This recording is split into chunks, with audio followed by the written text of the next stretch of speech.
Wow, thank you. Thank you, Blessing, for the privilege and the organizers of this program. You're Um, welcome, sir. Indeed, it's a privilege having such opportunity to share from our wealth of experience, or the, let me call it wealth of experience. I was talking with a friend while we're driving down from a program. I told the person that I sent a message across on my social media, and I said that life is a series of school that has several classes for people to pass through, and the experiences that we get through them. If anybody is privileged to have those experiences, that person should leverage on those experiences. But if you don't, if you didn't have the privilege of experience, you should learn from the experience of others. Basically, my upbringing, they gave me some privileges of having some experience. My dad happened to be a banker, so when banking was banking, not what we have today. So coming from my background, got a lot of experience, not just things we learned from school, things that life taught us. So that's what I mean by experience. Not that I know everything, but the much that life, availed me to learn from my family, from my father, and some from school and from friends. We leverage on them, and the ones we don't know, definitely we look out for people that know those things in order to also leverage on their own wealth of experience. So this moment in time, I'll be sharing briefly from the much that the time will permit us to share. I've been doing business for quite some time now. The last time I checked, my first business was registered as at 2007. So if you do the maths, we've been in the business arena for over 15 years.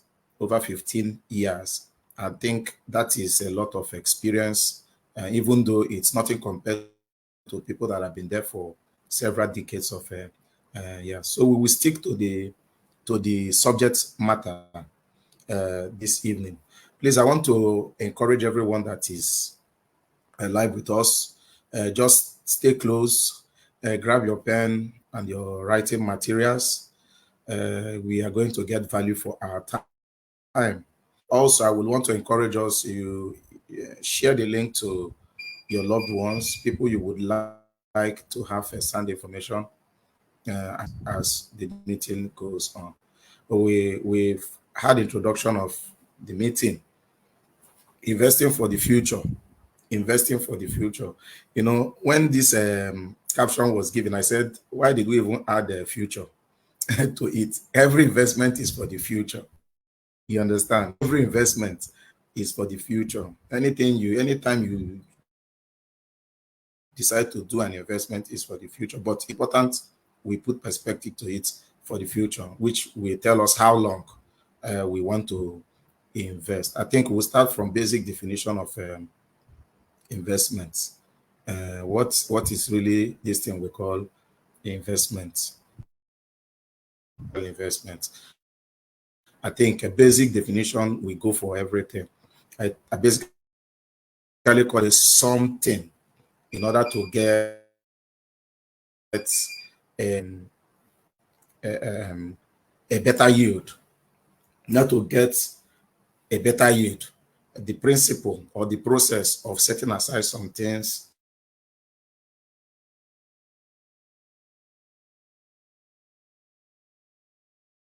apart. I hope I'm being well. I'm heard and over there. So it's a process. Investing is a process. It's not an event that happens. It is a process.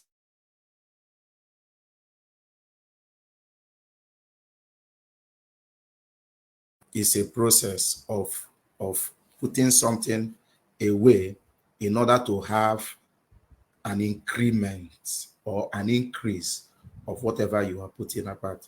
Investing could be in relationship, investing could be in several things, anything to have a bigger yield of it in the future.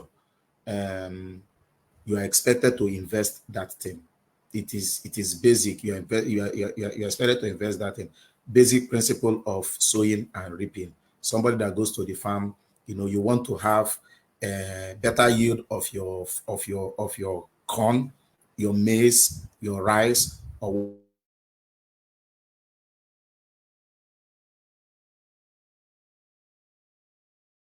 because you want that thing to increase. You don't just consume it. You don't just eat it. If you don't want the thing to grow, you can eat it. But if you want the thing to increase in value, it is expected that you sow it. Sowing is that investment.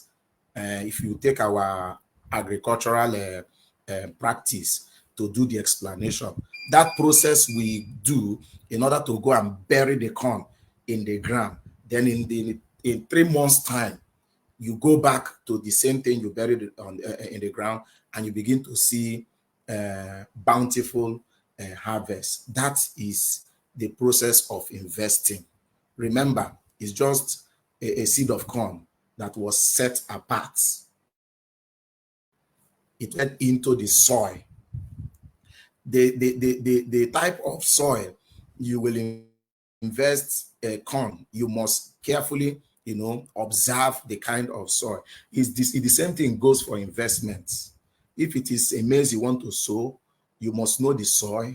If it is rice you want to sow, you must know the soil. If it is cassava you want to sow, you must know the soil.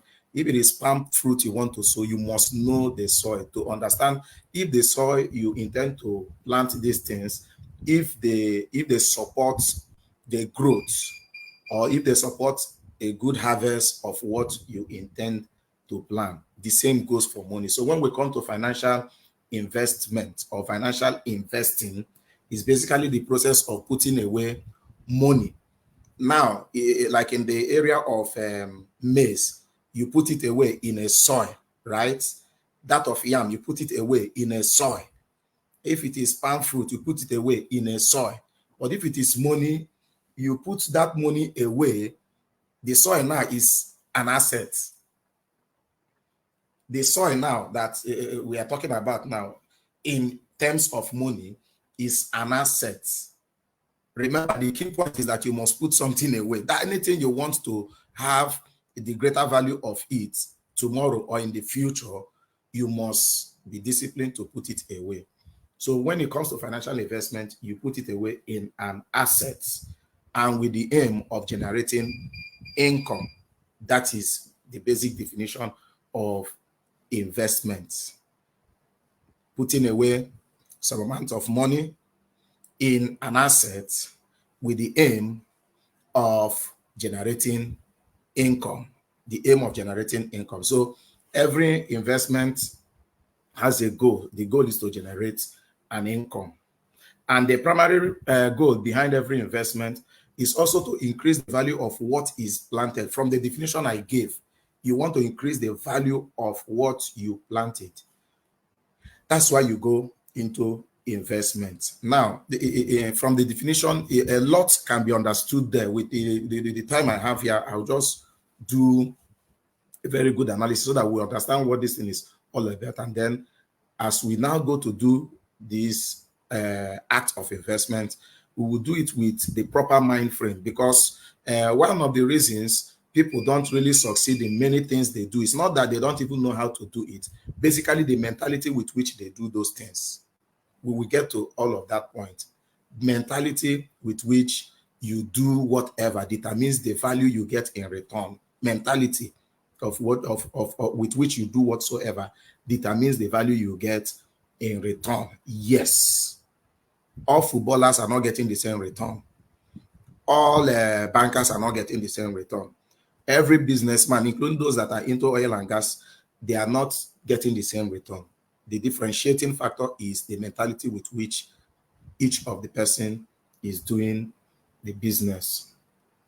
So investing or investment, it helps to grow our money. Anybody that has interest to grow his finance, the way to do that is investing. You want to grow your finance, you have observed that this is the amount of money that you've struggled with over a period of time as a salary earner or as a trader or whatever, but you want to grow the value of that. The answer to that, your question, is investing. Investing is the point. Oh, you say, sir, what can I do to grow my money from XYZ amount to ABC amount? The answer is investing. And then a beautiful thing you will also know about investing, which I want to share with us, is that the return on investment depends mainly on few things. One is the amount that is being invested. Two is the period of time that that investment is allowed to stay. The longer the time you invest, the higher the return on the investment. The higher the amount of time you make your investment, the higher the return you will get from that investment. How do I mean? An individual that will invest for 3 months a certain amount of money, let's say $1,000 for 30 days, might be getting 7.5%, per annum, while 7.5%, right? While another individual that wants to invest for 365 days will be getting a higher percentage of return. So the bigger the time frame, the higher the return on investment. Now, what does this imply? It implies that with the same amount of money, we can make higher returns on the same amount of money if we can do that for a long period of time. What is the lesson there? The lesson there is the earlier you start investing, the higher return you will get. That's the lesson that is in that instruction that I just gave. It's not just something that you expected to do for maybe 1 week, 2 weeks, 1 month, 1 year. No. If somebody is, let's say, age 18 now, and then he decides or she decides to invest, let's say, $100,000 for the next 30 years, the return that individual is going to get from that $100,000 will definitely be higher than the return another person will get in the same $100,000 for 2 years. So the longer the time frame of investing, the higher the return. It implies that the younger and the earlier you start investing and stay disciplined in investing, the more likely you will hit your targets and get to the place where we talk about financial freedom. The easier it becomes. If you delay doing this thing, it will be hard. It will be much more difficult for you to hit that mark. So I thank God for this opportunity so that everybody will wake up. Let's not make life harder than it is. Life is already hard. Let's not make it harder than it is. It's already hard. So what do? I believe, talking to younger people, start now. It doesn't matter the amount of money. It doesn't matter the amount of money. In fact, it begins with little amount of money. As long as you want to do this for a very long time, I can tell you for free, you will hit it. Another thing I would also mention, I talked about the return you get depends on the amount, also depends on the time frame. Yes, a few days ago, I celebrated my birthday on the 23rd. My bankers decided to visit me. I think that was yesterday. And then when they came to visit me in my house, one of the regional bank managers, say, Oga, we need XYZ amount of money. I remember that I have some money that I set apart in a particular bank account I want to use to do something. I told him, what am I going to get in return? He said, that your money that is in that place that is not yielding, because I told him the bank, and we all know the type of account it is. He said, at least at all is something. I said, no, at all is nothing. What are you going to give me? So we have to look at the chart and then see what is possible with a certain amount of money. And then we saw what is possible. I'm also going to share tips from that conversation. What is possible? You know, as we check the chart, the higher the amount of money that I was willing to give to the bank, the more return they are promising to give to me. So the higher the amount of money you invest, the more return you get. But that should not bother you. You can start from wherever you are today. But just to make this point, you know, abundantly clear, certain things that contribute to a return on investment. You see, time is a key factor. The amount of money you are putting aside is also a factor. Then the level of risk associated with that investment also determines the return that you will get in each investment. Please, you know, there are countless of investments. And that's why I don't usually tell people, you know, publicly the investment to go into or the one not to go into. You know, I will have to know the type of person you are, and because I'm not also going to share it here because I don't know who is listening, so that you don't get your fingers burnt and you say so person did this and so person did that. You know, but I'm going to give you a general, you know, background of investing. So when you hear that social investment is going to give you high return, it's a pointer that there is high risk associated with that investment. There are investments that can give you 100%, even in 1 year, in less than 1 year. That is a pointer about the risk, and there is a way to go about such kind of investment. I pray I will get to that point, but just to lay the foundation, you know, so things that contribute to high return on investments I've mentioned.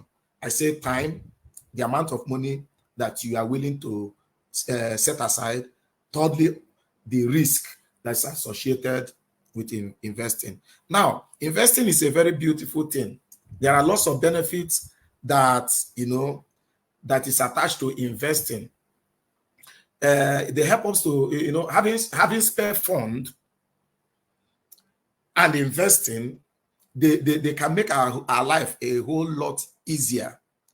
A whole lot easier. How do I mean? How I mean is that I know that I'm not going to be, you know, young forever. There are certain things that at a particular time in my life I may not be able to do because of maybe age, because of interest tomorrow. But I would want to enjoy my peace of mind. I wouldn't want my kids to complain. I wouldn't want my family people to complain because of my change in interest or whatever. Investing, which we say for the future, will make life a whole lot easier for us. For example, you know, I already have 4 kids today. I'm already planning for their future. I'm already doing that. There are certain things you cannot predict, which is also one of the reasons we do investment. We do investment. One of them is some life occurrences that come unexpectedly. Yeah, things do happen. Things do happen, which nobody prays for. Nobody goes to, you know, hit water because he will fall from the tree. Nobody does that. Nobody expects, you know, an accident. But investment is one of those things you do in case they happen. Not that we are praying for them to happen, so that your loved ones will not suffer. You begin to plan for them. You know, how long am I expected to live? Which every now and again I do the projection, and how do I intend to support, you know, my lifestyle until then. And then after I must have grown old, and maybe my kids, they want to get into the university. What kind of university would I want them to get into? Where would I want them to stay, you know, for their secondary education or tertiary education, where if I begin to factor those things, I now have to make plans for them. And it is investing that will help us to do that. All this being said, we'll go back to the basics. It is not possible for you to invest if you have not built the discipline of saving. Every investment begins from saving. Yes, every investment begins from saving. The culture of discipline is built in saving. Yeah, it begins in saving. I remember then when we were still, trying to pick up. I saw some people. They do all of these things they call a joy in Nigeria. You know what I'm talking about. Those people were saving. They gather some funds. Some people do mutual savings. A group of people might be putting out 50K every month. If there are 20 people, that is going to be 1 million naira. What this person takes, this one takes, this one takes. It's still a form of saving. It's still a form of saving. If an individual has a target of what he wants to do in the future, but you don't just want to do it now, and you decide to be putting away maybe 50,000 naira every month, instead of you to just keep it in your own account, some people might be they do contribution among themselves. You don't just go and do those things. So if you don't know the group of people you are dealing with, because a lot of people have lost their money in those kind of stuff. But I'm telling you the kind of thing that existed in the cycle of the place where, I was growing up when we were doing our business, but I didn't join those people. One of the reasons I didn't join them was because I didn't want anybody to profile me, to know my capacity. As I was not making up to 50K. A friend opted to support me. Maybe I bring 25, he brings 25. I didn't want people to profile me, to know that this guy is in so range. For some reasons, I've been a leader in the church, and I know the people that were in that place. So I just wanted to maintain my integrity. But I told myself I would be disciplined enough, to save by myself. I had a bank account. So your bank account is one of the best places you can save. Some people have a PG, whatever. Some people can use that to save. That's where investment starts from. I remember doing daily 1,000 because that was my capacity as it were. That is where investment starts from. If you have not built the discipline, of saving, it will be difficult to graduate to investing. So we must go back to the basics of saving. The little amount of money you say you make on monthly basis, on daily basis, on weekly basis, or as the case may be, how much do you spare? If you have not been able to to discipline yourself to spare, people give all kinds of excuses why they cannot spare an amount of money. Maybe because it's too small. No amount of money is too small. Neither is any amount of money too big. No amount of money is too small. Neither is any amount of money too big. If you are not able to spare a percentage of your earning today, even when that earning should double or should increase by 10, it is a culture, it's a habit. You will spend it. So discipline of investment begins in saving. Very important. If this is all I will tell you this night, I think it is worth it, because I can only tell you from my own experience. I don't just talk what we read from the book. I talk the thing that worked for me. The things that worked for me, they are the things I talk about. Something else may work for another person. When you have opportunity to listen to that person, the person will tell you his own side of experience. But I'm talking from my own side of experience. Those that know me, they will attest to the truth of what I am saying. It begins with saving. So I encourage you, I charge you to begin saving. Cultivate the habit of saving. It is that saving culture that will give the opportunity to invest. Remember, you are setting something apart that you will use for the future. Now, investing for the future is to delay present consumption. You see, it is related with savings also. to delay present consumption for a later time in the future. It's not that you are not going to consume it. It's not that you are not going to taste that thing, but you defer it for now, for the future. Delay present taste, delay present appetite for the future. You see, investing and saving, see how they are related. This money you would have spent, you say, no, this thing I want to buy now, that thing might be very important to you, but it's not compulsory. Then you say, no, I will buy this thing in the next 10 years. I'll buy it in the next 10 years. One of the lessons, I remember then, when we began to do a little business, some funds began to come. There were colleagues that went on buying car. Then it was Camry and stuff like that. But some of us refuse. We defer buying car. Instead of us, we have to put that money in an asset. What is that asset that I put my money? I put it in land, because I have done my analysis to discover that the land in that place is going to appreciate. Don't just go and buy land, though. I'm not saying go and buy any land you see. I've analyzed. I saw the place the land was situated, and I considered the price of the land. It was very, very cheap. Imagine some years ago, the land was worth 700K. Not that it was worth, the people that called me into the deal were able to bargain it to 700K. And then we did a mutual fund and bought a large expanse of land and shared it among ourselves. But this colleague of mine told me, you should have bought a car so that people will know you're a big boy. People will know that you are doing well and stuff like that. But I defer that test, that hunger to drive a car for later. Today, I know the number of cars. If you come to my compound, you see cars littered. I even have one I've not driven up to 10 times, and it has lasted for maybe 3 years now. I'm not driven that car up to 10 times. I wouldn't have had the opportunity to do it now. It is the power of investments. It is the power of investments. You learn to deprive yourself of that expenditure, that thing. Is car good? Yes, car is good.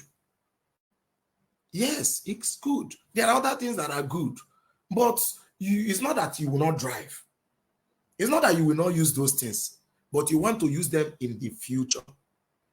Today, if we just sit back and check the value of the properties we bought some years ago, we'll just be smiling. And we say, thank God, having God on our side, anyhow this country want to go, we have been able to secure ourselves. But these things were not things we did yesterday. They are things we did some years ago. So, see the relationship between investing and saving. I said, to be able to invest, you must learn the discipline and practice of saving, which I've mentioned. Every successful investment begins with saving. It helps us to put off most of our today's consumption in favor of our future consumption and investment opportunity. Now, because I was able to set apart some money, remember I told you 1K, the money was not much that was coming then. I couldn't save 50,000 like people were doing monthly. I didn't have that. It was beyond my capacity. But I just have to start from where I could. And mine was 1K a day. I just had to, because I know that I have the responsibility to put away 1K a day. I will manage my expenditure. Whatever is not necessary, I will not spend, including some calls from here and there. I will not attend to them because my primary responsibility was to save. Primary responsibility was to save. So then I couldn't do 50K that my colleagues were doing, but I had to put a tax on myself of 1K. Now, 1K some years ago, not too many years ago, some years ago, okay, not like 20 years ago. Like I told you, I've been in business for about 17 years, but this didn't happen 17 years ago. Okay, so now I know that I have the obligation to put away 1,000 every day. My brain has to go to work. I need to think. I ask myself, you should be worth more than 1K.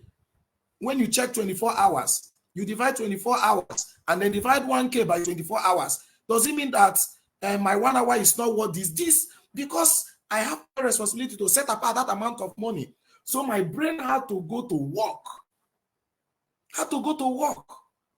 What can you do to raise this amount of money? We began to think. And before you know it, 1K became, a child's play. We could do 5,000 or 7,000 a week, which is about 20 to 28,000 a month, which is about 50% of what I couldn't do then. Before you know it, we grew to the level of 5,000 a day, which will be about 25K. Oh, thank you, Barrister.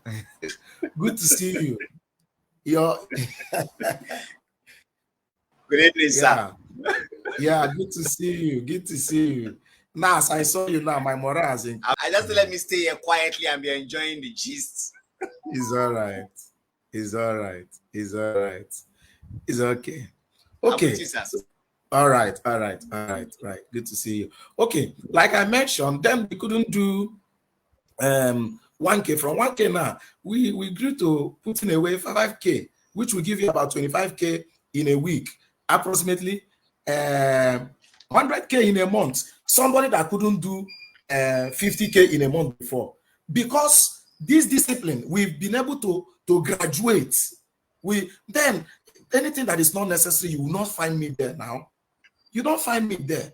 And then if you take time to observe your expenses, you discover that there are lots of money we spend on things that are not really expedient.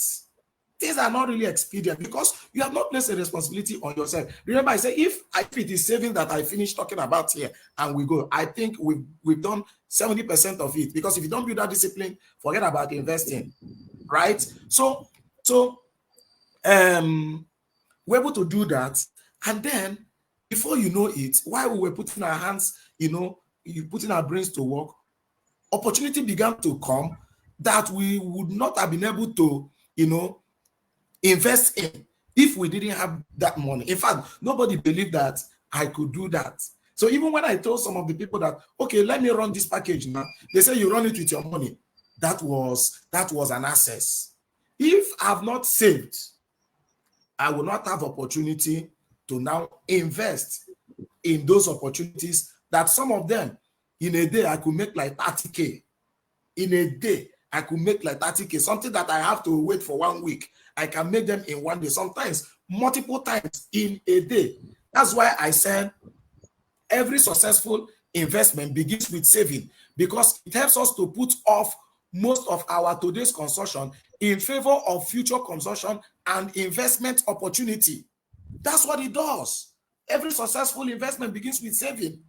It will help you to put away the expenditures of today and then give you opportunity to take advantage of investment opportunity of tomorrow. There is unfortunate, there are some people that do something we call forward consumption. If somebody have not built the habit of saving, they have the habit of forward consumption. What do I mean by forward consumption? People buy something they don't have the money today in order to pay for it tomorrow. Forward consumption. And you find that mostly in advanced countries. Even here in Nigeria, people do it. They tell you, okay, you can pick this phone. Even when you know you don't have the money to finance that phone. They say you can pay it in 24 months. You can pay for 24 months. And you know the interest rate they will give you on that phone. If the phone is supposed to be sold for 50K, because you want to buy it for 24 months, they will sell it to you for 70K or 100K. And because you make down payment, maybe a down payment of 10,000, and then they spread it for you for 24 months, you think that it's a good thing. Forward consumption. it's not a good thing. Yes, it's not really a good thing. To some extent, consume what you can afford. In fact, not exactly what you can afford, less than what you can afford. If you want to grow, if you want to grow financially, you learn to live below your means, not even according to your means, below your means. I see a lot of people, they want to rent an accommodation. If they have 500,000 naira in their savings, they are looking for accommodation of 700,000. That's forward consumption. You now borrow money to make up the accommodation so that in later time you will pay. That's forward consumption. It is not permitted in the world of investing. In fact, there is nobody that want to become financially independent that is permitted to spend 60% of his total income on housing. You may say I'm being too hard, but I'm being frank. On accommodation, your total income is XYZ amount of money. Just for housing alone, you're spending 60% for accommodation. You're not talking about transport. You're not talking about feeding. It's not permitted. I am telling you, you are not permitted to do that.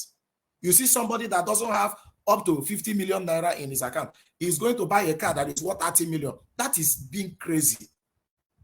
That's being crazy. What do you want to get from the car? Is it not to move it from one location to the other? There are other brands of cars that are cheaper.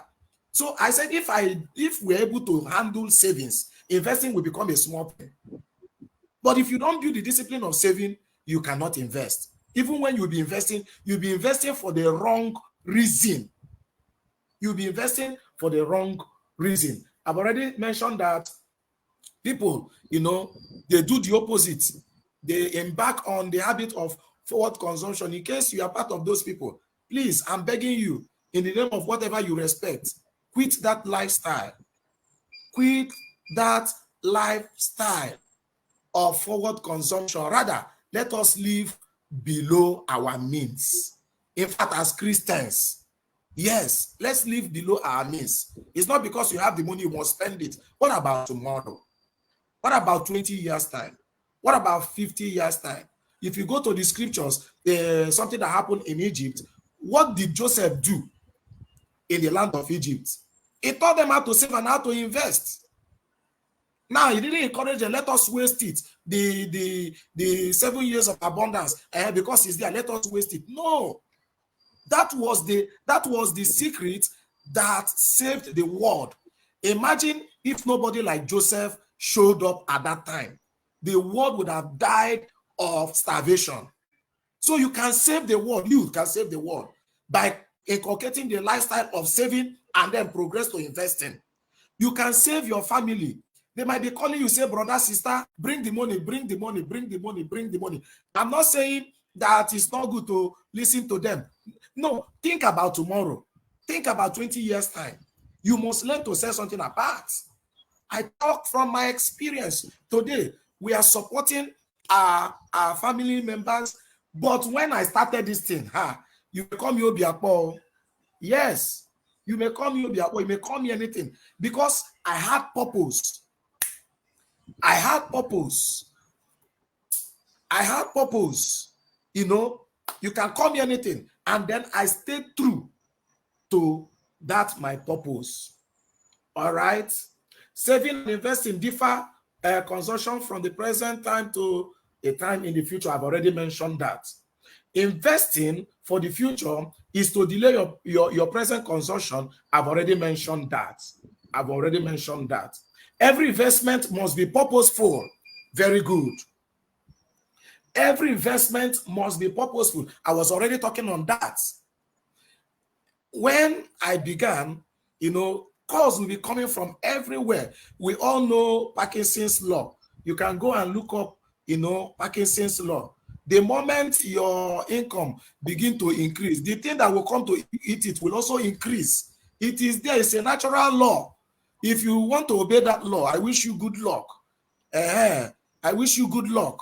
Okay? If you want to obey that law, this is among the law that you should not obey. It's not every natural law that is meant to be obeyed. That the moment funds are increasing, you see friends begin to come. People that didn't know you before will suddenly know you. You become a relative to everybody. It is a trap to obey Parkinson's law. Okay, so because we are purposeful, we want to do something big, something bigger in the future. So we will differ that one we want to do now, that will not allow us to do the things that we want to do in the future bigger. We differ them. It's not because we hate them. It's not because we don't want to help them, but we want to be in a better position to help them. See, now that is where purpose comes in. Want to be in a better position to help them. There are several purposes, surrounding investment. People go into investment for several reasons. Some people get into investment because they want to prepare for their children, tertiary education in the future. That could be your purpose. Somebody might get into, investing because he wants to buy a house. Maybe he wants to buy a car, or for holiday trip. All of these things are valid reasons for investing. But for your information, whatever that is the purpose of the investment must be clear. While some other people, they want to invest because they want to accumulate a lot of wealth in the future. I think that is why you are here. You want to accumulate? Yes. If the purpose is defined, then the approach will be different. The purpose, the moment we define the purpose, how we go about it will also be different. Okay, we've been here for 40 something minutes already. Wow, time is flying. Okay, things to consider before investing. Things to consider before investing. I think I've mentioned them when I was doing introduction. There are a few things to consider before you invest. Number one is the return, ROI, return on investment. What is the return on the investment? These things are very key. They are very, very important things that we consider before you invest. You want to put down your money in a particular thing, you should make inquiry. What am I going to get in return? Or the other way around, what do you intend to get in return? Sometimes if you approach financial institutions or investment houses and they want to give you advice, they will ask you, what are you looking for? Okay, what are you looking for? The moment you tell them what you're looking for, they now bring the sample things before you in order for you to choose. It must be defined. Okay, I think I did a video in my YouTube that I mentioned something about investing. That what was that? Okay, when we are doing saving, our saving should be done in about 3 to 4 pause. Okay, and there is a pause for investing.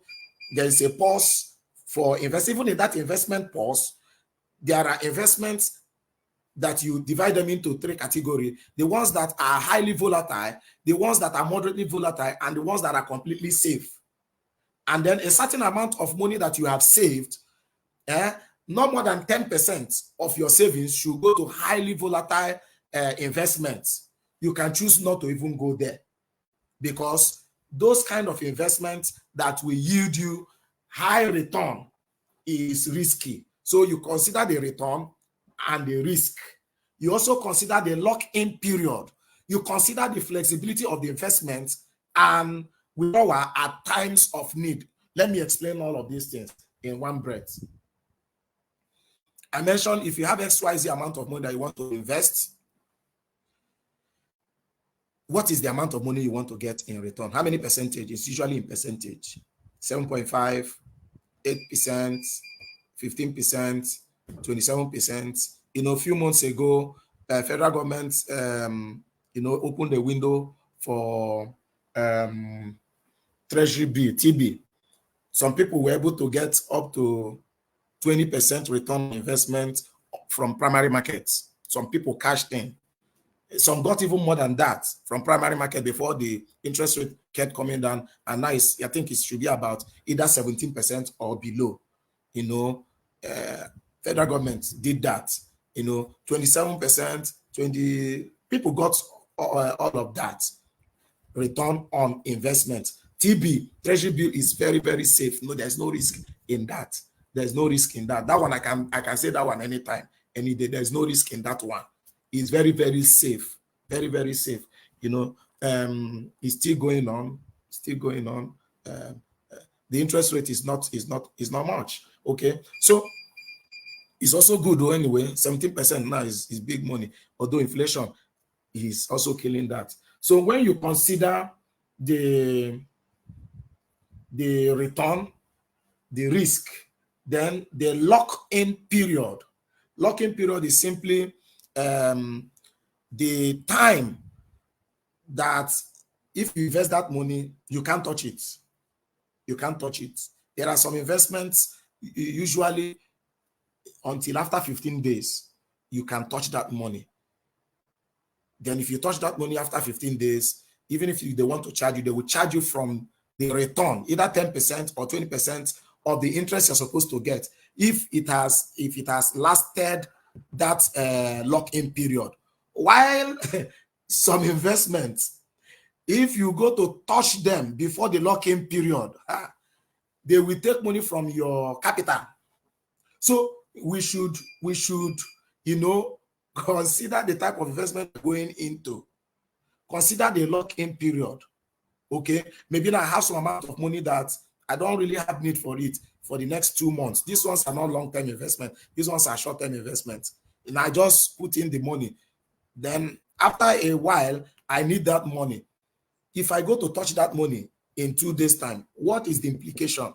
That is what the lock-in is talking about. Locked-in is talking about. Lock-in period. The period that even if you go to touch the money, nobody is going to charge you. Then another thing is the flexibility of the investment and withdrawal when the needs arise. So these are things we look out for. In case you want to subscribe to any investment opportunity, ask them, what's the return? What are the risk level? What is the lock-in period? How flexible is it? And then supposing I say I no want to do again, I want my money back, you know. Well, all of these questions are things that you should know.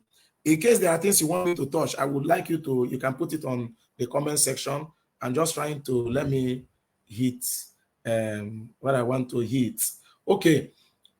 I want to give us things to consider, you know, when we want to go into investment. Already I've been mentioning them, but another category of consideration that you should have as somebody that wants to begin investing. Another consideration. I was talking with a chap, a friend, call him a friend, you know, he was like beating himself because he lost some money in a particular investment program. And then it was like, I said, you shouldn't have done this. You shouldn't have, because there is a mentality with which people get into investment. So that will be covered in this section now that I want to share. Investing is living, and every living should be properly planned. And planning process should involve the following. I said investing is living, and every living should be properly planned, which means investing should be properly planned. Anybody that is alive today, you cannot do without investment. It's just everyday life. Every day we are expected to invest. If you don't do that, you will suffer tomorrow. Either you invest in yourself, invest in your environment, invest in your children, invest in your community. If you don't do that, you will suffer tomorrow. So investment is living. And then since investment is living, every process of living should be planned. It should be planned appropriately. So for you to get into investing, number one thing to do is you must start on a fresh note by not letting previous investment experience and plans dictate what you do now. Many of us have had experiences in the past, the days of MMM, the days of Forex, and several other, both genuine investment scheme and policy schemes that people took for investment. If you must start investing, number one thing to do is to start on a fresh note. Don't allow your past experience to dictate how you will begin to plan now. You've lost your money in a particular thing. Let it not becloud your mind as you want to go again into investments. Because if you do, it has a lot of implications tied to them. If somebody have lost some money in a particular investment program, and the person have not been able to, come out of that experience, as you are getting into that investment again, you will be going with the mind of revenge. There are three things to consider. I've talked about this in several forums. Three things. You see, for you to succeed in anything, whether investment or whatever, three things are very, very cardinal. One is your strategy. Two is your financial management plan. Three is your mentality. Strategy, financial management plan, and your mentality. So imagine somebody that is getting into investing with the mind to recover, with the mind to retaliate. That's the mentality. That is what is governing him. Even when the person is seeing, we see signs. I'm talking generally because there are several investment platforms, genuine investment platform all over the places. Why people fail in them is that they don't go into those investments on a clean sheet. They carry a lot of baggages into it.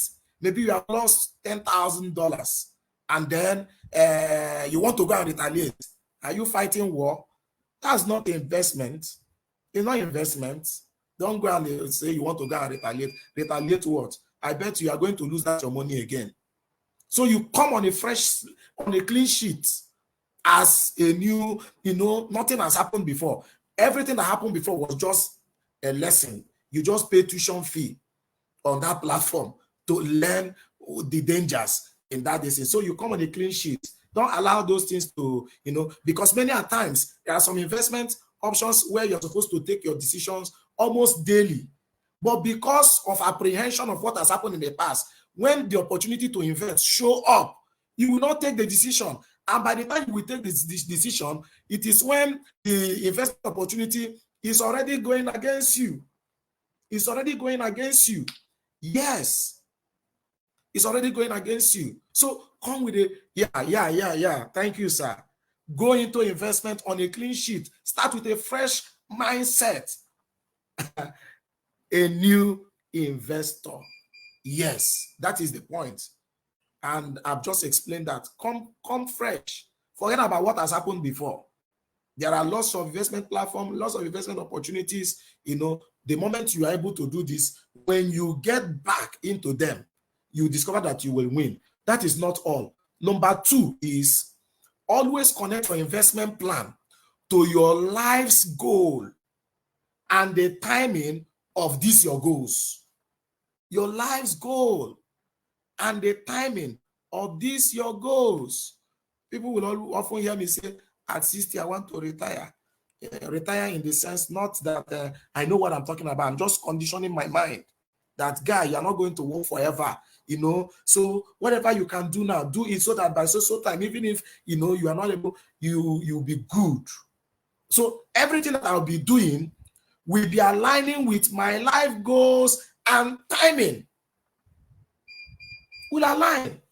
It's not that you are planning to live like this and your investment decisions, they are at variance with your lifestyle. It will not work. And this also goes to tell us that investment planning is not something you copy and paste. You don't copy investment plan and paste it. You do something that is peculiar with you. Something that is that is peculiar with you as an individual. Investment plan that will favor me may not favor you, no matter how you like me. Always do the thing that, yes, connect to your life's goal. And then you time in. Somebody may say, I want my own in the next 10 years. But I don't want my own in the next 10 years. I want my own in the next 40 years. Remember when I was laying the foundation, I said the longer the time, the more return you will get. Okay? And the purpose is also what we define how long you want it. You want a maize. Okay, you go and plant corn now, 3 months, you harvest it. But if you want a cassava, it's about 9 to 12 months that you will do, you have to wait. But if you want a palm tree, a palm fruit, you have to wait maybe for years. And then how long will you harvest from that palm tree? You harvest for about 20-something years. The same palm tree you planted and waited for maybe 2 years. You will harvest it for the next 25 years. This is what I'm talking about. Your investment plan. Your life's goal. Okay? Your life's goal. Some people will tell you that there is no money in building and renting. Don't just buy that. It depends on your plan. Some will say, if you are doing this and you're doing that, this one will give you more money. What is your plan? What is your plan? So I think I've been able to connect that. The time you expect your children to go to the university and consequently require substantial financial support to ensure that they do not become overburdened, with students' loan. If that is the plan, tertiary education tuition, if that is the plan, which school? What is the school fees like? If it's in Europe, some places is about 40-something thousand Canadian dollars. Some places about 30,000 pounds. Some places is about 40,000 USD. Imagine if it is the place you are intending your kids to go and study, you need to plan. You need to do what? Plan. You need to plan. So if another person is planning for something else and you are planning for this other one, and you see that your approach to them will never be the same. There was something my dad taught us, because I mentioned experience. It's peculiar to experience. Then, when neighbors were busy, flagging how ready they were by the sizes of houses that they were renting, that thing didn't bother him. And then each time we go to, he said, I didn't come to Port Harcourt to come and live in big houses. He knew what he came for. He said, let me tell you people, most of these people you see living in these places, when they have serious need, they come to me to borrow money. You see, that is what investment does for you. Nobody will know what you're going through because you have already prepared for it yesterday. But the people that will spend everything, anything they do, their neighbor will know. If they want to send their child abroad, they will tell their neighbors because they didn't prepare for it. These are the benefits of investing. Thirdly, be clear about your priority. Priority is the key to discipline and focus. Learn to prioritize your goal. Among your needs, place them in order of priority. Place them in order of priority. Your goals, prioritize them. What is most important to you? For me, I know what is most important to me. I know what is most important to me. And they are the things I will pay more attention to. So if we have 7 needs calling on our attention, which one will I attend to? The most important one. Okay? So when you set your priority, the reason is because you cannot achieve everything at the same time, simultaneously. You cannot achieve every goal at the same time. So what is more important for you? Pursue that one squarely and achieve that. Then if you have a spare, you can attend to the other ones in their order of priorities. In their order of priorities. You understand? Me, I'm strongly believing, and I'm working on it, that by so time, there are certain things that will take care of themselves, and that is what I am working hard for. By the time people want to be working hard, I would now be flexing, reading newspaper and traveling around the world. Yes, that's my own agenda. You know, you might say, let me enjoy the world now and then work later. That is not, that is consuming in a consumption, post-consumption. You're consuming in advance, forward consumption rather. Okay. Investment plan must be very flexible. Even though strategies of investment, they could be, you know, they should be flexible. Investment should be flexible. Always note that your investment planning is neither fixed nor cast in stone. It should be flexible. Whatever be your investment plan, when we say investment plan, it is something that you should write out. Let's say an individual wants to build a house. You see architectural design, right? Building plan, architectural design. That's the same way. Investment planning.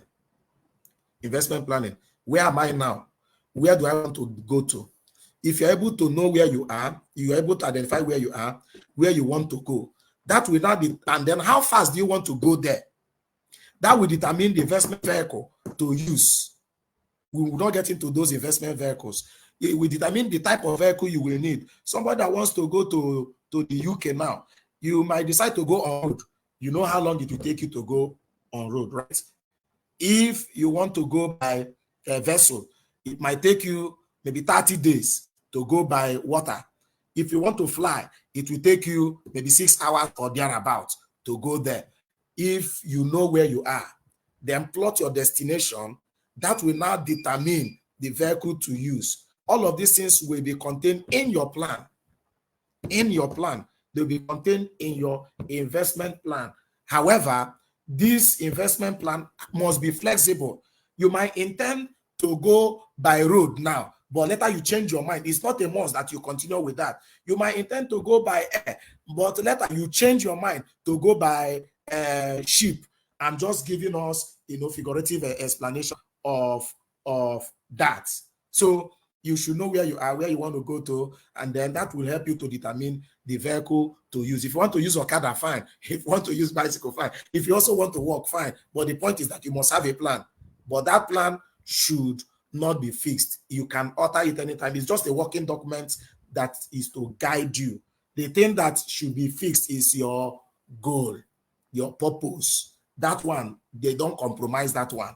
Every other one can change. Okay, trying to bring to a close. You fuse your investment activity into your life's routine. That's where I want to put it a close. Fuse your investment activity into your life's routine. Remember, I told us when we started saving 11K, right? It became a routine. Now technology has made it easier. You can set up your bank app for direct debits. For direct debit, amount of money you want to set up out for so and so thing. Direct debit where you will need to work extra hard in order not to get that debit. It's automatic. A certain day, move this amount from this place to so place. You know, from this to so thing. It could be investment in insurance. It could be investment in, you know, there are several investment options. So fuse your investment activity into your routine, your life routine. Let it become, you know, you're part of your life routine. That these things will just happen and without your physical contribution. There's a whole lot to talk about in investment, but I believe that the much we have, share will help you. Will help you. I am sure about that. I am sure about that. I want to sincerely thank everyone for us. So thank you very much. Thank you. Awesome. Thank you so much, sir. Thank you so much. I hope I was not too fast. Not No, at all. no, sir. It was very just okay, sir. back. It was just back to back. So you know, it's always a pleasure to have you on our show. It's always a pleasure to have you like this to discuss with you. I know you are loaded, and time is not always enough for us to have our discussion. Thank you so very much. I'm sure those who are joining us online are very excited. If they followed very well, I'm sure that you must have learned one or two things that will help in the area of investment. Wow. Thank you so much, sir. Thank you so very much. Okay. I won't be asking you questions. We'll just be discussing. I know that there's service tomorrow, so we'll try to make it short. But then, without letting go some of the things that we need to know. Okay. Let me start with the issue of savings. With the issue of savings. All right. Some years ago, I had a session of about 4 Sundays talking about financial intelligence for believers in the church. And I mentioned the issue of savings, and somebody raised his hand and said, how do you save when you have not even eaten enough? That is, when you have eaten enough food, you can be talking about saving. And here I am tonight, hearing you again, talking about saving, because if you don't save, you won't be able to invest. Okay, sir. Now, you mentioned there's 1,000 naira every day. I know you have a life experience, your personal experience. If you don't mind, can you just tell us one or two strategies that helped you in this area of saving and how you're able to break through with saving? Thank you, sir. Oh, all right. You know, it's not that I am blind to the plight of people currently, but I can also tell you for free where I'm coming from. It was not all that rosy. Most of you know my story. At some point in my life, I didn't have a place to live. Yes, I didn't have a roof over my head, so I was being squatted. Okay, so it cannot be worse than that. It cannot be worse than that. Some of these people that you are talking about now, they own where they are living. So it cannot be worse than that. It's about mind. It's about the mind. You see, this issue of saving is not about the amount of money. It's about the discipline we want to build. It's about the discipline we want to build. It's not about even the Bible told us, to him that has, more shall be given. The person that doesn't have, even the one you want to get, they will take it from you and give to people like us that have. And that is principle. Now, do you want us to pity you because you say it's not enough? How much is really enough in this life? There's no amount of money that is enough. Yeah, there are some days I'll be looking for hundreds of, it's not enough. There's no amount of money that is enough. But if you want to break away, you do the thing that is uncommon. These things are principle. Principle, they don't compromise. They don't look at your face whether it's principle. If what you have is just 5 grains of corn, it will not be enough for you for food now, right? If you decide to roast the 5 grains of corn and eat it now, you look for another one the next 1 hour, right? You look for it the next 1 hour. So let's just apply that principle. You look for it for the next 1 hour. Let me give you an instance. You may laugh about it. When we were growing, then I became the housekeeper, at some point, because my dad is always busy, my mom is not always around. And then at some point, when we are giving, they used to give us allowance, house allowance for the family. So my elder brother will take his own share and give me the rest to manage the house. So if we make something to eat, my younger ones, we want to eat everything at once. I will say, no, is enough. Go and drink water. Go and drink water. They say they are not satisfied. I'm saying that they should go and drink water. I say, okay, go and drink water. If you finish all this food now, which one will you eat later? It might look, funny, but all of these things, they help. There's no amount that is enough. If you allow them to eat all that food, they will finish it, even when they don't need it. So coming back to this point, that the money you think you are getting is not enough for you. If you remove a little percentage, it's still equal to the same thing. It's not enough. It's not enough. So let us intentionally now make it not enough for the purpose of building habits. Okay, but if you accommodate this mentality of it's not enough, even when the money will grow by 10, the mentality is locked here. You will still say it's not enough. That's what I have to say. No matter whatever, try. Even if it is 100 naira, start from putting 100 naira parts. Just try. If 1,000 is not enough, 900 will not be enough. We know it's the same thing. That's what I can say. Wow. All right, sir. If it's not enough, it's not enough. Even if you eat everything today, it's still not enough. So why not just save it and intentionally? Because now you know you want to. You are doing exercise. You know that you grow. All right, sir. You mentioned something. You said it in vernacular, and I want to key on that. You said that when you were starting out, some persons would call you Obiakpo.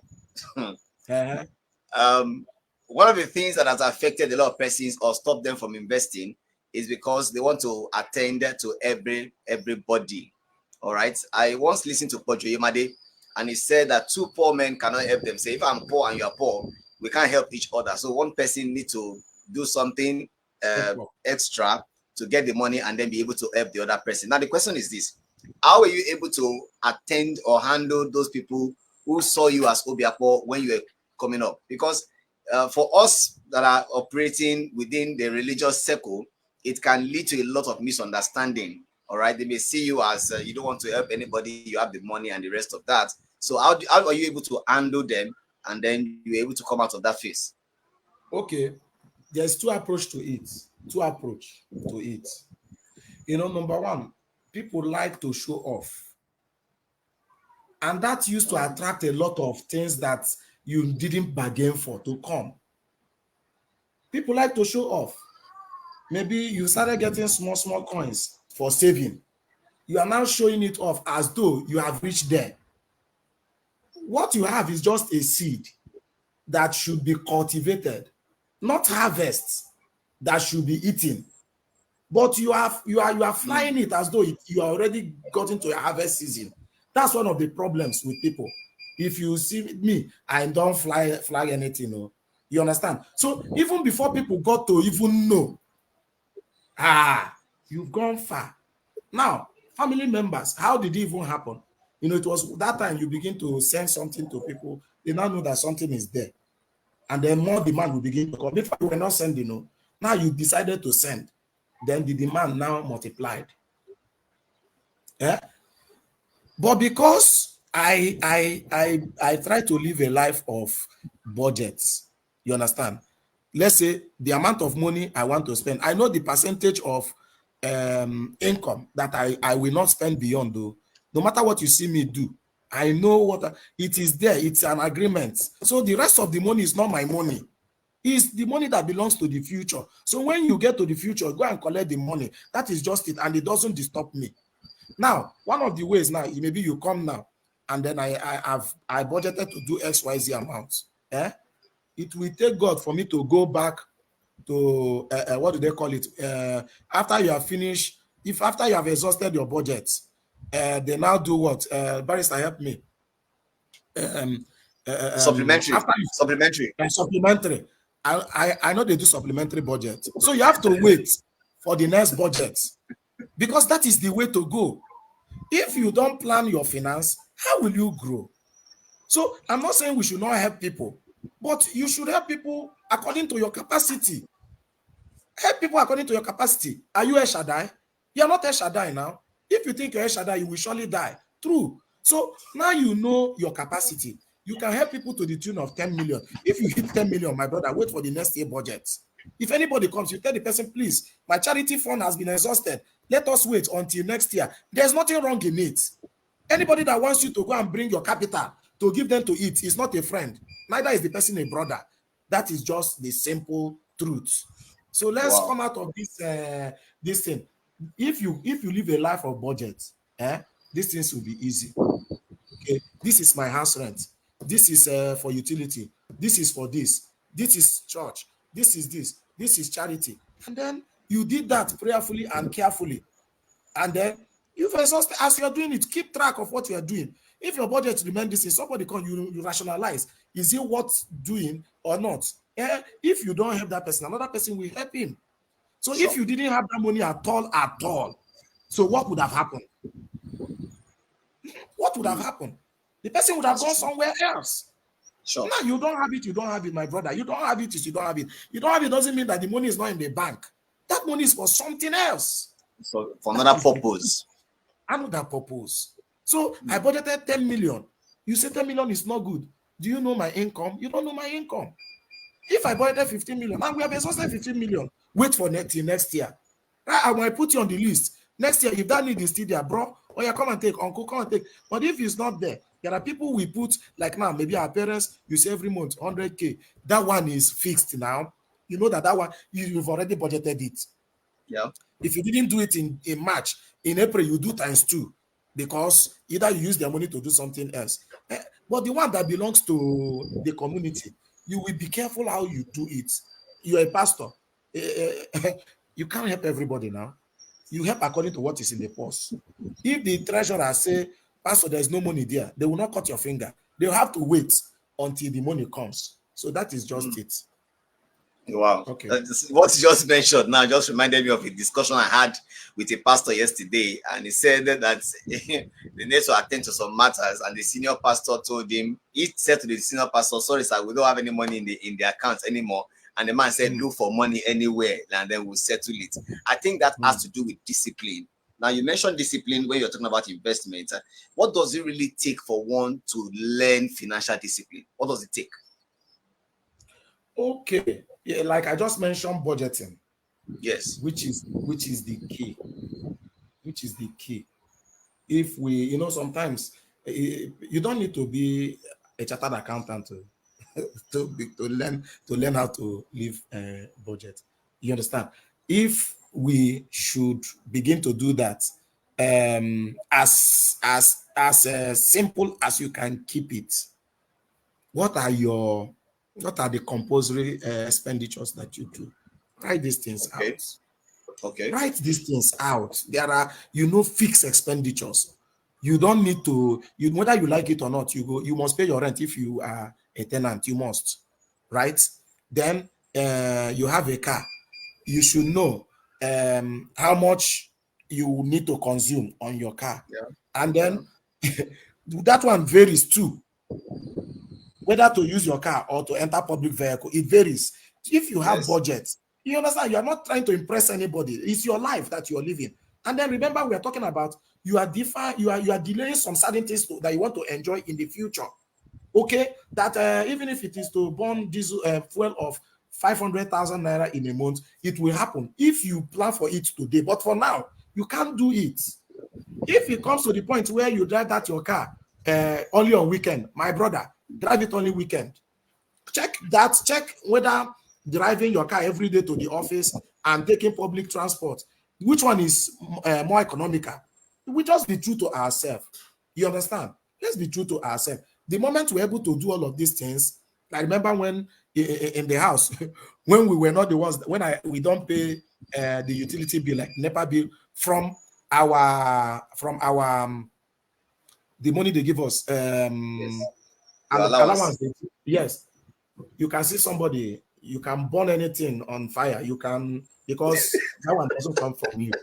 But the moment it is added to your allowance, you will always be going, because you don't want anything to encroach into that allowance. You see now, discipline. You see discipline. If some people will turn on AC in their house when it was not prepaid meter, and they will leave. Now it's prepaid meter. They will even manage to turn on bulb. You understand? They are becoming disciplined because they know the impact of what they are doing. That is what budget does for us. So by then, you now know some of the things, all those gala you buy along traffic. Even when you come back, you will still eat food. Now, that gala was for what? That gala was for what? The Coke and Fanta was for what? The granite was for what? You understand? If we keep track of all of this money, you will see that we have excess money to save. But why we don't know how much we spend on unnecessary things, because we don't have budget. We don't write them down. So I want to encourage you, from tomorrow, be writing all your expenses. Just if you say, uncle, give me so money, you and you write it. Why did you give that money? You write it. After a while, go and review it. Wisdom will come. Wisdom will return to you. By the time you review the money you spent and why you spend those money, you will become wise. And the next time you will want to do it. That's how that discipline will come. Wow. All right, sir. Thank you so very much, sir. Now, somebody said, I just got a question now. Somebody said, he or she had lost so much money when it comes to investment. All right.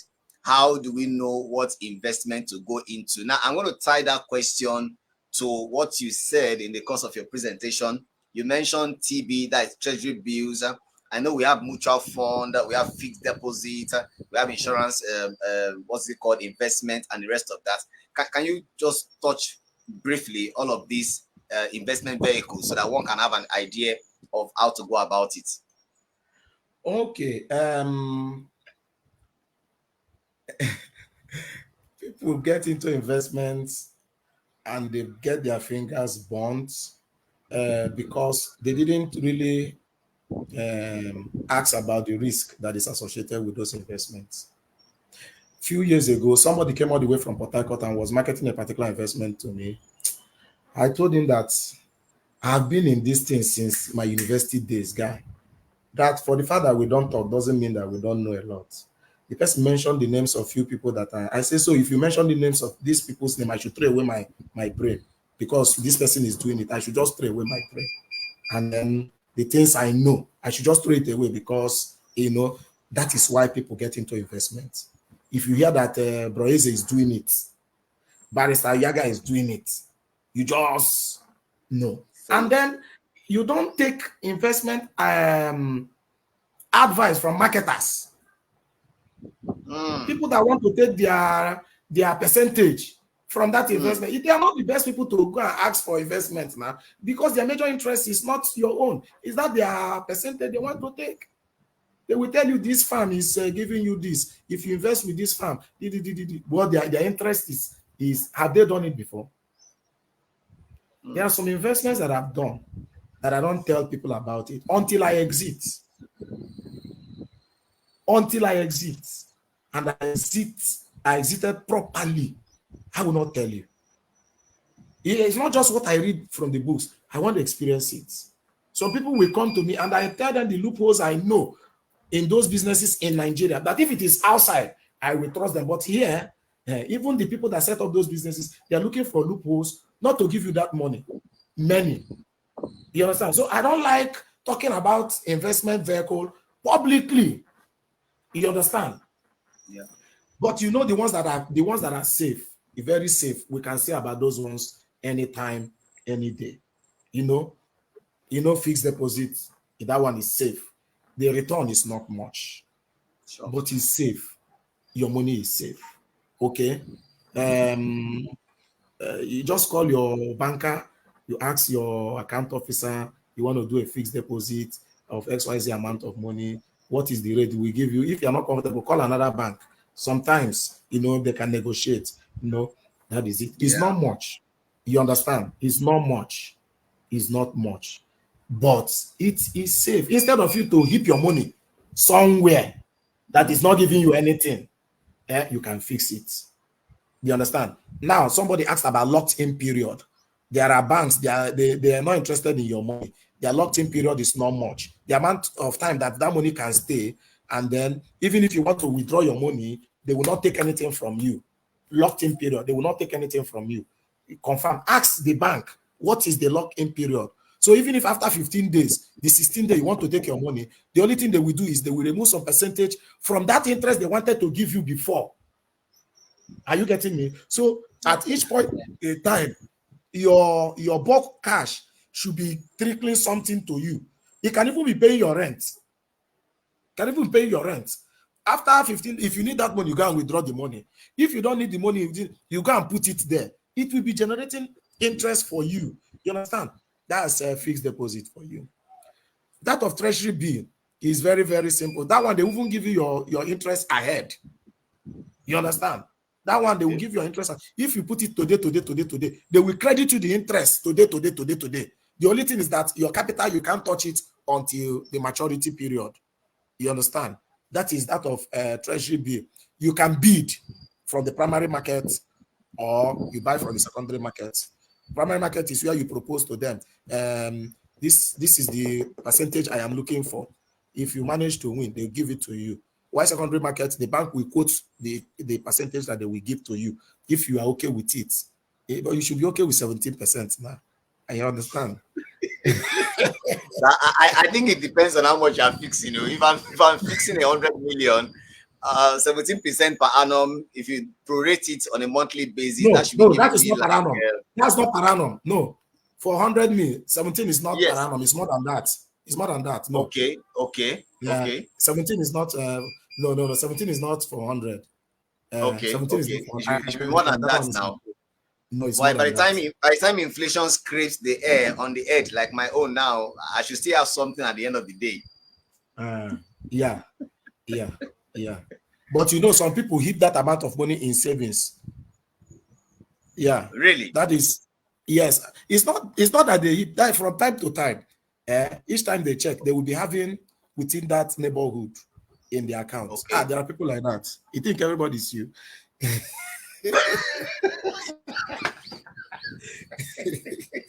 No, but really, sir, I don't leave so much money in savings because I feel that on a very serious note, I feel that whatever interest the bank is paying on my savings account will not even take care of the inflation. No, so I would rather put it in FD or move it to somewhere else than leaving it in my savings account. Yeah.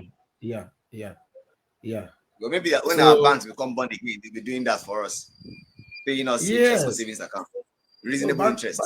Banks are making too much money in this place. Okay. All right, so someone is asking a question on the screen. Apart from money, what other things do you consider worthy of investing that can yield money in the future? Okay, you don't want to invest money, you want to reap money. I don't know. Maybe you can answer that. You see, okay, to reap money. You know, I started from general definition that anything you want to increase in value, you have to put it aside. You understand? If you want corn to increase in value, you have to put it aside. And the vehicle is soy. You have to put it, and you get corn. You know, when that corn multiplies now, you can sell it and get money. Maybe that's what he's talking about. I don't know. I don't know. Yeah. I don't know what else. Maybe the person should consider going into farming. I don't know, because food business is one good business. Even the farming, yes, is still money that you will use to invest in farming. To invest. Farming now is now the vehicle the person is using, because you're setting up the farm. It's money you use to set up the farm. After 6 months, 9 months, 2 years, or what have you, you begin to get it. That is the vehicle that the person is taking. You understand? And the person may say he wants to own 1,000 hectares of plantain farm, but you start from so place. All of these things are, you know, it depends on your plan. I don't know what else you will invest. That if you invest in yourself, you keep reading. In the future, you keep developing your skill, you will reap money. You will. If you keep developing yourself, you know, maybe you keep improving on your public presentation skill and stuff like that. Definitely, chances will be that you could be asked to make presentations like I am doing, and then in some places where is you know where it's paid for. That is it. If you invest in yourself, definitely it will happen. Invest in yourself, read books, attend seminars, workshops. It will definitely, that's an investment. Instead of staying where they are talking about Manchester United and Chelsea, or except you want to be a football commentator, you can always be there. You're also investing in your future where you now be commenting on football. But if that is not where you are aligning, so you should learn where you stay. Yeah. So 2 more questions and we'll call it a wrap. Now, you said if you want to be financially independent, spend below what you can afford. Spend below what you can afford, or spend below what you are earning. All right. I want us to have to strike a balance, because we are talking about investing for the future. And if I'm spending below what I can afford right now, I see it as an investment for the future. I don't know if I'll be correct to say that. Pardon? Come again. I said, I don't know if I will be correct to say that if I'm spending below what I'm earning at the moment for the sake of having enough savings so that I can have something to invest, would I be correct to say I'm actually saving for the future if I do that? Because somebody will say you are punishing yourself. You are punishing yourself. Why not enjoy your life now and let life move on? No. Let's balance this thing. Let's balance this thing. Okay. When I said live below your means, for example, now you're earning 7 million every month. Okay. There are a lot of things you can afford with that. Must you waste it now? You must not waste it now. There's a thumb of rule that this is the percentage that you should not go beyond in your total earning for housing, for your car. There's a rule for all of those things. You understand me? There's a rule.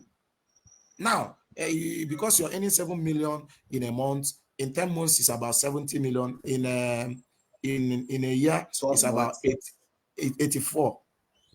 It's about 84 million in 12 months. Now, must you go and buy a car of 60 million because you know your annual salary is more than that? No. Okay. Car of 20 million will still do now, and you will be good where you're going. You understand? Then when your earning is hitting the tune of 150 million, you can hit 80 million naira car. That's what I mean by, you understand? Don't always give people the impression of, okay, supposing that you go and buy, supposing anyway, you go and buy a Ferrari, where are you going to park it?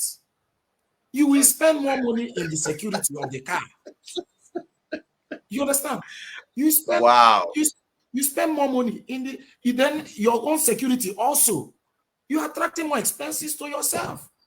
What if you get a decent car that, you know, if you come out, it looks like every other person, but you know that, you just security-wise, you are safe. You can park your car anywhere without, they don't need to make special road for you. You don't need to change your accommodation because you just bought a new car. You understand? So that's what I mean.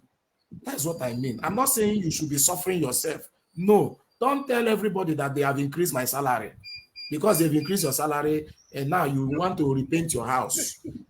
You want to change the cushions in your house because they've changed, their salary has increased. No, don't do that. So how about let the redeemed of the Lord say so? We won't be redeemed from the house of the enemy. Very well. It's good to share your testimony. You understand? Let me give you a typical testimony. Praise the Lord. Oh, God has been so good. There was something we are pursuing all this while, but it was difficult. Eventually, God have done it. Just join me and praise the Lord. Fine. Must you give detail? You mustn't give detail. I've pursued this thing maybe like for 5 years. Eventually, it has happened. Join me and praise God. People will be asking, what is it? What do you have to do with it? You don't have any. So unnecessary details are not, they're not necessary. That I was pursuing a business of 20-something $1 billion. Eventually, it has, you see, you have exposed yourself. Now, the figure you are calling, is it to impress God or to impress yourself? You're just impressing yourself. You just want to let the people know that we are doing big things. You understand? So I didn't say you should not share your testimony. Give your testimony, but be intelligent in it. You understand? Be intelligent. Give glory to God. God has done it. Save us the details. Just save the details. People that are your parties can know now. People that are within your cycle, they will have details. You understand? That is why you see people now begin to knock, even when you know that the money is not all your own. It's not your own. It's joint effort money. You understand? God has helped us. Oh, we have been able to do this. We have been able to do this. Glory be to Jesus. You understand?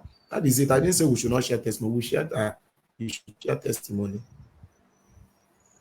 All right, sir. Lastly, sir, you said we should infuse our investment activity into our life routine.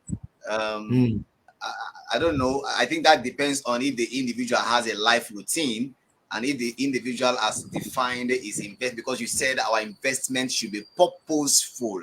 So can you help us with how can you define the purpose of your investment, or how can you have a purposeful investment and then infusing it into your life routine? Okay. Every investment should be with purpose. For example, you want your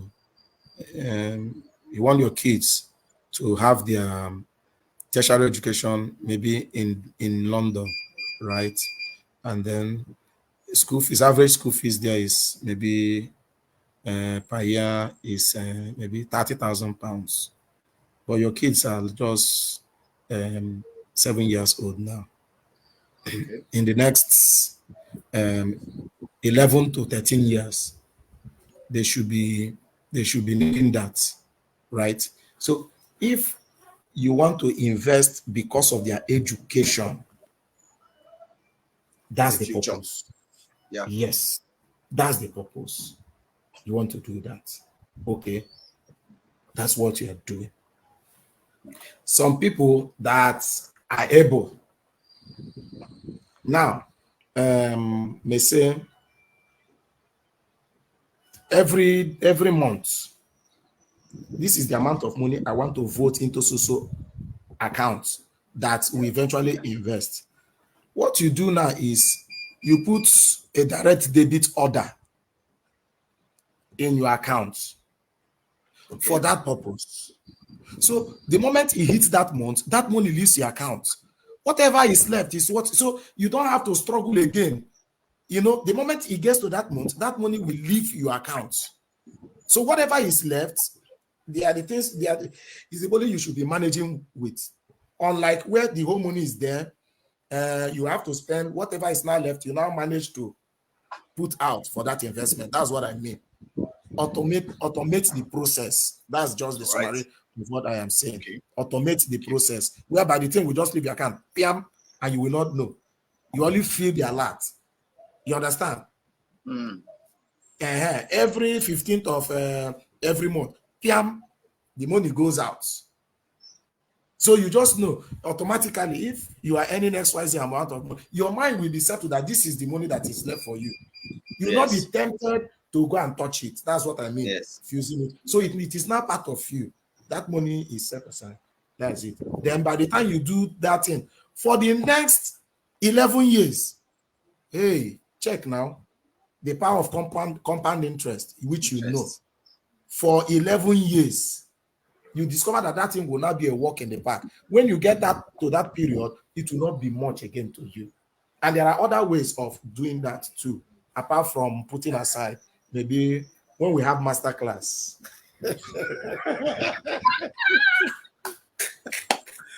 Wow, thank you very, very much, sir.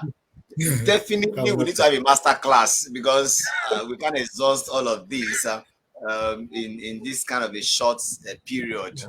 And I don't want to say, oh, it's late. No, I know that money talks or investment talks are better done in the night. It's morning in China now. It's morning in China. It's only witchcraft we do in the night. We do investment talk and money talk in the night. Yes. Thank you so very much, sir, for coming. I really appreciate making our time. I know it was very tight for you, but thank you so much for coming around. Anytime. Thanks to our friends, all our friends that showed up. God bless you. And they are very much awake. Tell them into your brain. Tell them they have not sown seed in my page. So let me carry the microphone. All of you now can hear. Go and sow seed in Pastor Eze's page. Go and subscribe on Pst Ezechimere Nwaobia Jesse's YouTube channel. If you want to grow, go there. If you want to get insight, go there. All right. So much materials, so much wisdom that has been packaged for our user and for our development. So thank you so very much, sir. We want to appreciate you once again. Thank you. Anytime. Thank you. Anytime. We're looking forward to seeing you at Arise 2024. I thought I've done it.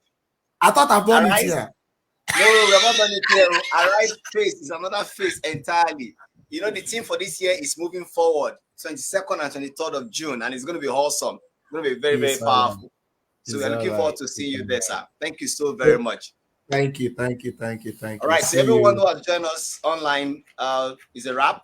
Thank you for staying with us. We look forward to seeing you again next time. God bless you. Thank you. God bless you.